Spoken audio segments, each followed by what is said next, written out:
అధ్యక్ష, మొన్న వీళ్ళు గవర్నర్ను కలిసి కాంగ్రెస్ పార్టీలో వచ్చిన ఎమ్మెల్యేల మీద అనర్హత వేటు వేయాలని చెప్పారు. ఎవరి ద్వారా ఇప్పించారు? కాంగ్రెస్లో గెలిచి ఎమ్మెల్యేగా ఉంటూ మరి టీఆర్ఎస్లో జాయిన్ అయినటువంటి సంబంధిత సోదర మంత్రి గారి ద్వారా ఇప్పించారు. అంటే ఇది ఎవరిని ప్రశ్నిస్తున్నారు? వాళ్ళు రాజీనామా చేసి తీసుకున్నారా? అదేవిధంగా మా సీఎం గారికి ఒకరిద్దరు మహిళలు తెల్లారితే మీతోటి వస్తా తమ్ముడు అని చెప్పి ఏం చేసిరో వారు అనుభవించిర్రు. ఆ బాధ ఢిల్లీ దాకా నేను వస్తున్నా అని చెప్పి ఏం మోసం చేసిర్రో రాహుల్ గాంధీ గారి దగ్గర టైం తీసుకున్నాక ఆ బాధ అనుభవించిండు. కాబట్టి కేటీఆర్ గారికి సూచన చేయడం జరిగింది. కాబట్టి ఎవరి పేరు పెట్టలేదు. మీరు మొన్న గవర్నర్ దగ్గర పోయేటప్పుడు మీరు మెమోరాండం ఇచ్చేటప్పుడు మా పార్టీలో వచ్చినటువంటి వాళ్ళ మీద అనర్హత వేటు వేయండి అని ఇచ్చినప్పుడు ఎవరిచ్చారు? సబితమ్మతో ఇప్పించారు. మరి సబితమ్మ కాంగ్రెస్ నుంచి టీఆర్ఎస్లో పోయినప్పుడు ఇచ్చినప్పుడు ఏం తెలియదు, ఏం తెలియదు, ఏం తెలియదు. ఒక్కొక్కరిని నువ్వు జాయిన్ చేసుకున్నప్పుడు గొప్ప, మీరు జాయిన్ చేసుకుంటే గొప్ప. ఏం తెలుసు నీ దురహంకారం బంద్ చేసుకో కేటీఆర్. ఏం తెలియదు, ఏం తెలియదు అంటున్నా. అడుగు మరి అడుగు. ఏం తెలియదు? మీరు అందరు జాయిన్ చేసుకోలే, మీరు అందరు జాయిన్ చేసుకోలే. వాళ్ళు జాయిన్ చేసుకుంటే గొప్పట, మళ్ళీ వాళ్ళతో మెమోరాండాలు ఇప్పిస్తారు వీళ్ళు. మైక్ ఇస్తాను. కౌశిక్ రెడ్డి గారు మీరు కూర్చోండి. కౌశిక్ రెడ్డి గారు మీరు కూర్చోండి.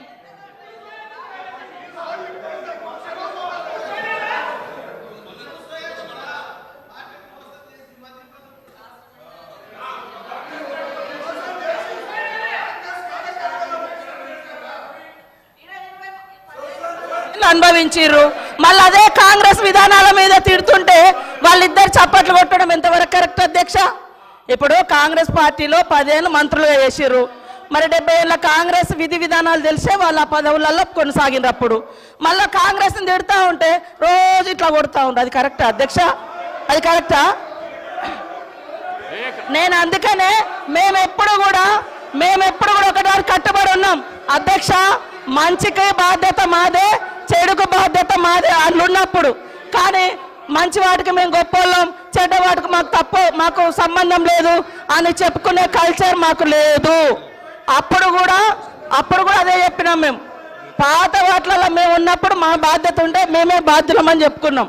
కానీ మీ లెక్క తిడతా అంటే చప్పట్లు కొట్టే సంస్కారం మాకు లేదు అధ్యక్ష.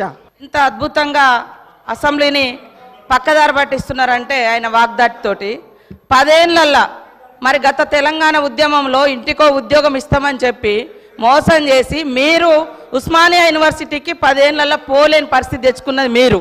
ఆయన చెప్పే ఉద్యోగాల కథ ఎట్లున్నదంటే కోట శ్రీనివాస్ గారి యొక్క కోడి కథ.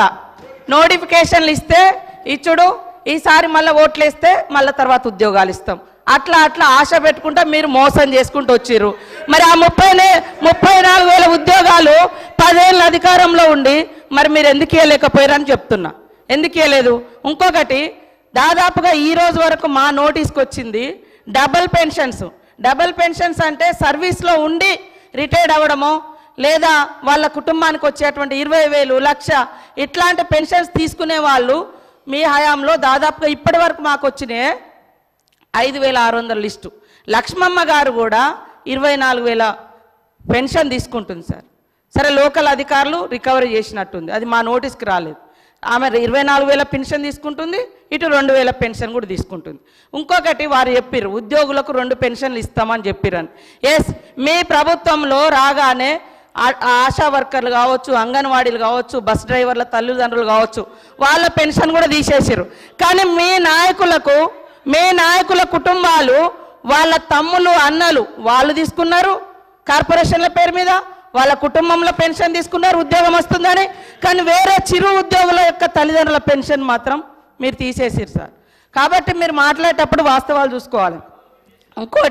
ఇంకోటి మేము బాగా సంపద పంచినాం. 25,000 కోట్ల రూపాయలు హైవేలు, ఫామ్ హౌస్లకు, మరి అదేవిధంగా దున్నేటటువంటి వాళ్లకు, కష్టపడేటోళ్ళకేమో పట్టాలేదని మీరు ఇవ్వలేదు.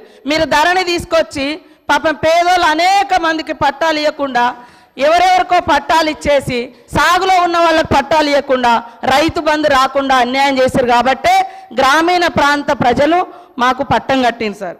అదేవిధంగా పేదలకు ఇండ్ల విషయం మీరు ఇన్ని బిల్డింగ్ల గురించి చెప్తున్నారు. లక్షలాది మంది పేదోళ్ళకి ఇండ్లు లేక ఇబ్బంది పడుతుంటే మీరు ఏ పేదోళ్ళకి ఇండ్లు ఇచ్చిర్రు సార్? 10 ఏళ్ళల్లా ఎవరికి ఇండ్లు ఇచ్చిర్రు? కాబట్టి మీరు ఇండ్లు ఇవ్వలేదు, బంగ్లాలు చెప్తున్నారు ఓకే, బంగ్లాల గురించి చెప్తున్నారు ఓకే, పేదల బాధల గురించి కూడా మాట్లాడండి. కాబట్టి ఇవాళ అనేక అవుట్సోర్సింగ్ ఉద్యోగులకు సంవత్సరాల తరబడి నెలల తరబడి జీతాలు ఇవ్వకుండా ఇబ్బంది పెట్టింది మీరు. మేము నిజంగానే అనుకున్నాం సార్, మీరు రోజు ధనిక రాష్ట్రం బంగారు తెలంగాణ అంటే బయట నుంచి మేము కూడా అదే అనుకున్నాం, బంగారు తెలంగాణే ధనిక రాష్ట్రం అని. ఇవాళ మీరు ధనిక రాష్ట్రం ఇచ్చిపోతే మేమే మొత్తం అప్పులు చేసి ఇచ్చిన వాగ్దానాలు అమలు చేయనట్టుగా మరి మీరెందుకు అమలు చేయలేదు? మేము 6 గ్యారంటీలు ఇస్తే మేము 500 గ్యాస్ సిలిండర్ అంటే మీరు 400కే ఇస్తామన్నారు. మేము 15,000 అంటే రైతు భరోసా రైతు బంధు మీరు 16,000 అన్నారు. మరి అన్ని ఎన్నికల ముందు మీరు కూడా మేనిఫెస్టోలో పెట్టిరు. 10 ఏళ్ళు అధికారంలో ఉండి చేయలేదు, కానీ ఎలక్షన్ మేనిఫెస్టోలో మాత్రం పెట్టుకున్నారు. అంటే మీరు మోసం చేద్దామని కదా, మీకు వ్యవస్థ తెలిసి కూడా మేము బయట నుంచి మా ప్రభుత్వం ఆశతోటి నిజంగా ప్రజలకు బాగా చేయాలని మా ప్రభుత్వం ఇవన్నీ పెట్టినాం. మాకు టైం ఉంది, ఇంకా మాకు టైం ఉంది చేసుకోవడానికి.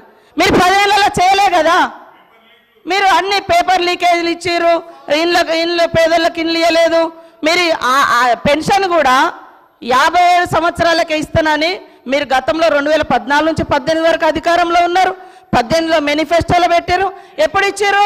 3.5 ఏళ్ళ తర్వాత పెట్టారు. అదేవిధంగా 2000 పెన్షన్ కూడా ఎప్పుడు పెంచారు? మీరు అధికారంలోకి వచ్చినాక 6 నెలల తర్వాత పెంచారు. కాబట్టి ఇవన్నీ కూడా ఉన్నాయి. మేము అనుకున్నాం నిజంగా అద్భుతంగా ధనిక రాష్ట్రం ఉంది, రైతులకు ప్రజలకు అన్ని ఇద్దామని.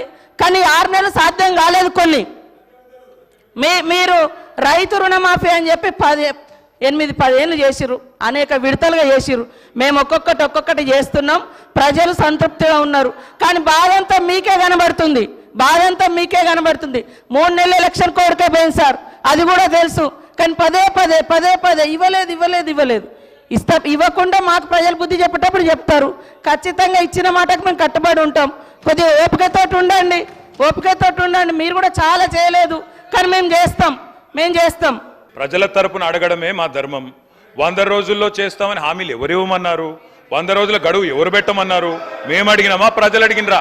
మీరు ఓట్ల కోసం అడ్డగోలు మాటలు చెప్పి 100 రోజుల్లో అన్ని చేస్తామని బిల్డప్లు ఇచ్చి ఇలా అడిగితే కంగారు ఎందుకు పడుతున్నారు అధ్యక్ష? మాకు 5 ఏళ్ళు టైం ఉందంటుండ్రు. మరి ఎలక్షన్ హామీలలో అట్లే చెప్పేది, 5 ఏళ్లలో చేస్తామని చెప్పేది ఉండే. 100 రోజుల్లో చేస్తామని ఎవరు చెప్పన్నారు? వారు చెప్పారు కాబట్టి చెప్తున్నా అధ్యక్ష. వారు అన్నారు ఆసరా పెన్షన్లు. అవును అధ్యక్ష, మీరు మాకు 200 రూపాయల పెన్షన్తో అప్పచెప్పిపోతే 2014లో 10 రెట్లు పెంచి 2,000 చేసింది కేసీఆర్.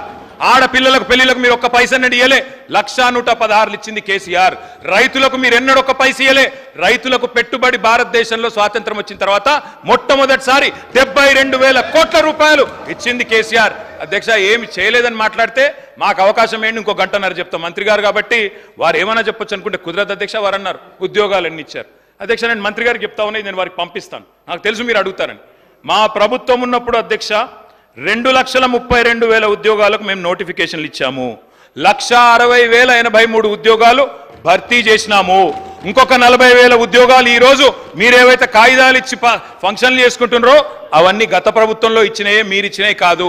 అందుకే నేను అడుగుతున్నా తెలంగాణ యువత పక్షాన, మీరేదైతే మాట చెప్పినరో 2 లక్షల ఉద్యోగాలు ఇస్తామని, గత ప్రభుత్వం ఇచ్చిన ఉద్యోగాలు మైనస్ చేసి మందికి పుట్టిన బిడ్డలు మా బిడ్డలు అని చెప్పుకుంటూ కాదు, మీరు ఉద్యోగాలు ఇవ్వండి. 2 లక్షల ఉద్యోగాలు మొదటి సంవత్సరంలో ఇస్తామని చెప్పారు. మంత్రి గారికి నేను పంపుతా ఉన్నా, సీతక్క గారికి మీ ద్వారా దయచేసి ఉద్యోగాల సంఖ్య చూసుకోండి అని చెప్పి కూడా నేను విజ్ఞప్తి చేస్తా ఉన్నా అధ్యక్ష. నేను ఇంకొక మాట కూడా చెప్తా ఉన్నా.